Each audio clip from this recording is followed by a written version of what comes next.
Time now for another edition of Today in History.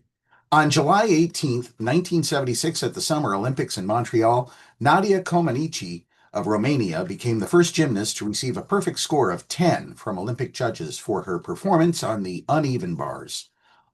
Also on this date, in 1536, the English Parliament passed an act declaring the authority of the Pope void in England. In 1863, during the Civil War, Union troops spearheaded the 54th Massachusetts Volunteer Infantry, made up of black soldiers, charged Confederate-held Fort Wagner on Morris Island, South Carolina. The Confederates were able to repel the Northerners, who suffered heavy losses. The 54th's commander, Colonel Robert Gould Shaw, was among those who were killed.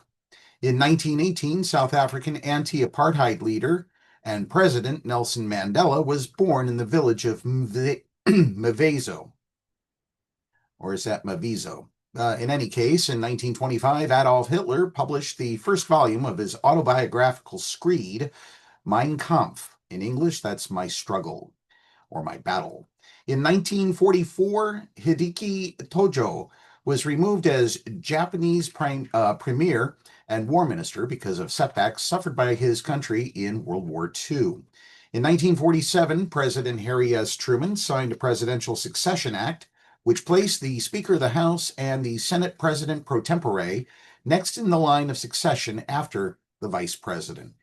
In 1964, nearly a week of rioting erupted in New York's Harlem neighborhood following the fatal police shooting of a black teenager, James Powell, 2 days earlier. In 1994, a bomb hidden in a van destroyed a Jewish cultural center in Buenos Aires, Argentina, killing 85. Tutsi rebels declared an end to Rwanda's 14-week-old civil war.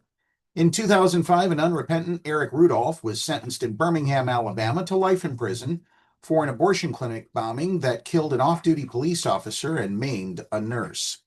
In 2013, Detroit became the biggest U.S. city to file for bankruptcy, its finances ravaged, and its neighborhoods hollowed out by a long, slow decline in population and auto manufacturing.